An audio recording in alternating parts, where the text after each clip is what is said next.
For the first years of the First Indochina War, the conflict could still be understood, at least in part, as the unfinished business of empire. France had returned to Indochina after the Second World War, determined to preserve influence and prestige. The Viet Minh had taken up arms to defend the independence proclaimed in 1945.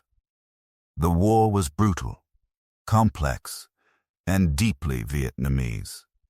But it had not yet become fully absorbed into the great global struggle that was beginning to divide the world.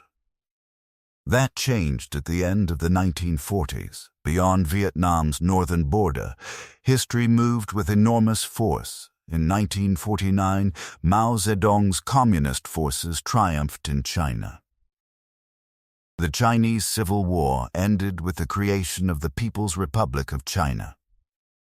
And suddenly, the map around Vietnam changed. The Viet Minh no longer looked northward toward uncertainty. They now looked toward a vast communist state that shared a border with northern Vietnam. This was one of the turning points of the war. Until then, the Viet Minh had survived through discipline, local support, captured weapons, and the protection of difficult terrain. They had endured, but they had not yet possessed the material strength to challenge France in larger, more sustained battles. Chinese communist victory altered that balance. Training, weapons, advisors, sanctuaries, and supply routes began to matter in new ways. The borderlands of northern Vietnam became more than remote mountain country. They became passages through which the war could be fed. A rifle carried across a border could become a village defended. A crate of ammunition could become an ambush. A trained battalion could become the beginning of a different kind of army. Vo Nguyen Giap's forces were still not equal to France in every measure. They did not possess the same air power, naval support, or heavy mechanized strength. But they were changing. The Viet Minh began to move from scattered guerrilla actions toward larger formations, more coordinated operations, and the ability to fight not only in shadows, but increasingly in force. The war was growing teeth. For France, this development was alarming. What had once seemed like a colonial rebellion now appeared connected to a wider communist advance across Asia. To French officials, and increasingly to American observers, Vietnam was no longer merely a question of empire and independence. It was becoming a front in the Cold War. That change would reshape everything. The United States had emerged from the Second World War as one of the most powerful nations on Earth. It viewed the spread of communism with mounting alarm. Eastern Europe had fallen behind the Iron Curtain. China had turned communist. Korea would soon erupt into war. In Washington, the fear grew that if one nation in Asia fell, others might follow. Vietnam, once distant from American public attention, began to acquire new importance. To many American officials, Ho Chi Minh was no longer seen primarily as an anti-colonial nationalist, but as part of the international communist movement. The French War in Indochina began to receive American support not because the United States loved colonialism, but because it feared communism more. This was the tragic narrowing of vision that the Cold War often produced. A local struggle rooted in history, land, famine, colonial rule, and national awakening, was increasingly interpreted through the lens of global ideology. France spoke of defending the free world. The Viet Minh spoke of liberating Vietnam. The United States spoke of containment, and the Vietnamese countryside paid the price for all three languages. By 1950, American aid to the French war effort began to grow. Money, equipment, aircraft, vehicles, and supplies helped France continue the fight. The French Expeditionary Corps remained the army in the field, but behind it now stood the resources and anxieties of a superpower. Indochina had entered the Cold War, yet for the soldiers and civilians on the ground, the war still looked very immediate. It was not fought in speeches or policy papers. It was fought along roads, rivers, mountain passes, rice fields, jungle trails, and isolated posts where men waited for attacks that might come at midnight or dawn. One of the most dangerous places in this new stage of the war was Route Coloniale 4. Known simply as RC4, it ran through the rugged border region of northern Vietnam, near China. It was a road of military importance, but also a road of fear. Its curves, cliffs, jungle cover, and mountain passes made it ideal for ambush. To hold it was difficult. To travel it was dangerous. To lose it was to admit that French control in the borderlands was failing. The Viet Minh understood this well. They attacked not where France was strongest, but where France had to move. A column on a road could be watched, delayed, trapped, and broken. An isolated post could be surrounded. A relief force could become another target. What looked on a map like a line of communication could become, in practice, a corridor of death. The fighting around RC4 revealed how far the Viet Minh had come. They were no longer merely small bands firing from the shadows. They could concentrate forces, coordinate attacks, and strike at French positions with increasing confidence. French troops still fought hard, often with great courage, but the sense of inevitability that had once surrounded European military power was fading.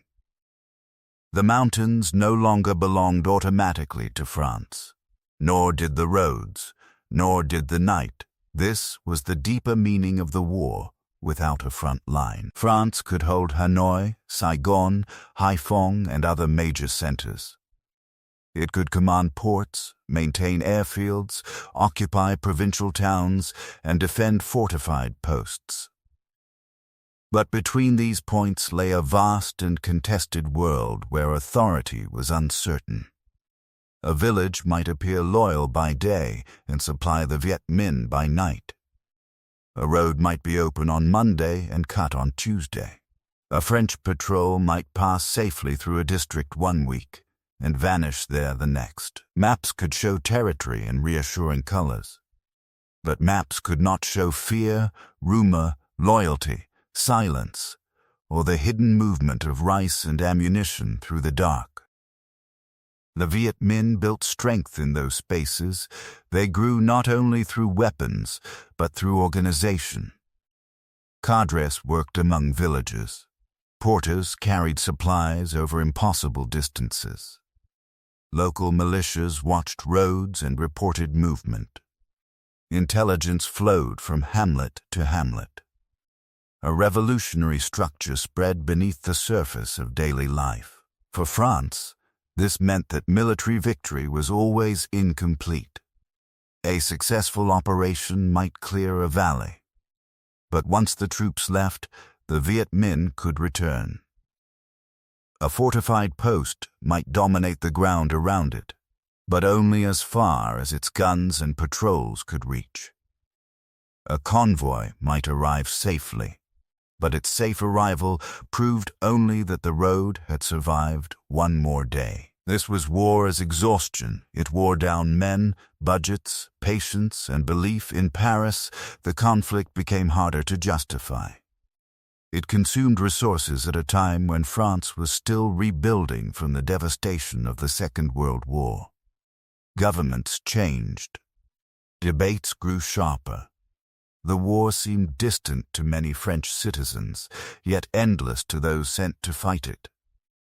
In Vietnam, however, the war was never distant. It entered villages as requisition, patrol, punishment, recruitment, taxation, propaganda, and fear. It entered families when sons were taken by one side or another. It entered fields when rice became supply.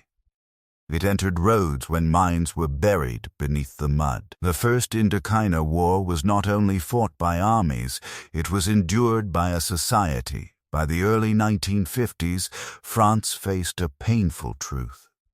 It could not simply wait for the Viet Minh to collapse. The movement had survived the loss of cities, the pressure of French campaigns, and the hardships of mountain war. Now, with outside support and growing confidence, it was becoming stronger. The French needed a way to force decision.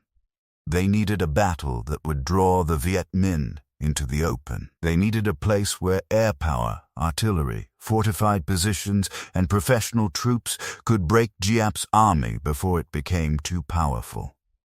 This search for decision would shape the final phase of the French war. It would lead commanders to think in terms of strongpoints, valleys, airstrips, and traps. It would lead them to believe that if the Viet Minh could be lured into a remote battlefield, French firepower might destroy them. But Giap had learned from the mountains. He had learned patience. He had learned movement. He had learned that men, artillery, and supplies could be carried through terrain that French planners considered nearly impossible. He had learned that the map seen from headquarters was not always the same as the land beneath a porter's feet. And so, as the war moved toward its decisive moment, both sides carried different lessons into the future. France believed it could still impose a military solution. The Viet Minh believed that endurance had brought them closer to victory.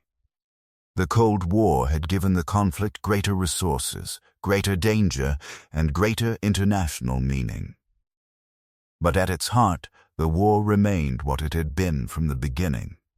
A struggle over whether Vietnam would be ruled from abroad or governed by its own revolution. By now, the French Empire in Indochina was no longer simply challenged.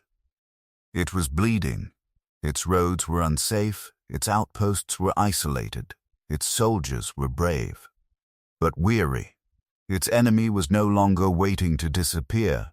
Soon, the war would gather around one remote valley in the northwest, a place surrounded by mountains, crossed by an airstrip, and chosen by France as the ground on which victory might finally be forced. The name of that valley was Dien Bien Phu.